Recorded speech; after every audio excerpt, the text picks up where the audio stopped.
That night, gunshots echoed across the farm as small silhouettes emerged from the darkness, slowly approaching the house.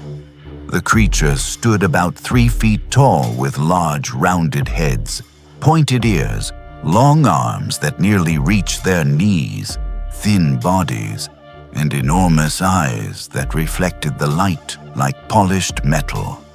When they were struck by gunfire, they did not fall like any animal would. They simply recoiled, sliding backward as if they were too light for this world. One appeared at the windowsill, stretching its long, thin arms into the house. Another appeared on the roof, staring down, completely still. Inside the residence, women and children hid while the armed men fired repeatedly, trying to drive away the silent figures that seemed impossible to bring down. It had all begun only a few hours earlier, on the night of August 21st, 1955, at a small farm near Kelly, Kentucky, United States. Billy Ray Taylor had stepped outside to fetch water from the well when he saw something cross the sky. A luminous object, glowing like molten metal, descended slowly and disappeared behind the trees in a nearby field. Frightened, he ran back into the house and told everyone what he had seen. At first, few believed him. Then the dogs began barking frantically. Shortly afterward, someone noticed movement near the fence. A small figure appeared, walking toward the house. When the porch light illuminated the creature more clearly, everyone realized it was not any known animal. One of the men grabbed a shotgun and fired. The creature was hit, or at least it seemed to be, but it simply fell backward and vanished into the darkness. It did not take long for more of them to appear. For hours, the figures appeared around the house, on the roof, near the windows, and behind barrels and trees, always silent, always watching. Each time someone fired at them, the result was strange. The creatures did not bleed and did not remain on the ground. They simply recoiled or disappeared momentarily.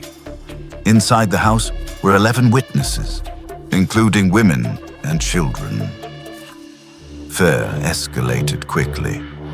At one point, one of the men opened the door to check outside, and a creature appeared on the porch almost immediately. He fired at point-blank range. Even then, the figure merely slid backward and vanished. Convinced they were surrounded, the group decided to flee. They got into their cars and drove to the police station in Hopkinsville, reporting that strange creatures were attacking the farm. The initial reaction was skepticism, but something stood out. Everyone appeared genuinely terrified. Shortly afterward, around 15 to 20 police officers, soldiers, and local authorities went to the property to investigate. When they arrived, they found the house covered in bullet holes in the walls, doors, and windows. The dogs were still agitated, yet no creatures were present. The officers searched the area around the farm for some time. They found no bodies, no clear footprints, and no definitive physical evidence of the creatures described by the family. Even so, the story quickly spread through the press. In the days that followed, newspapers across the country began reporting on the strange night in Kentucky. Reporters started calling the mysterious figures the Hopkinsville Goblins, a nickname inspired by the being's appearance.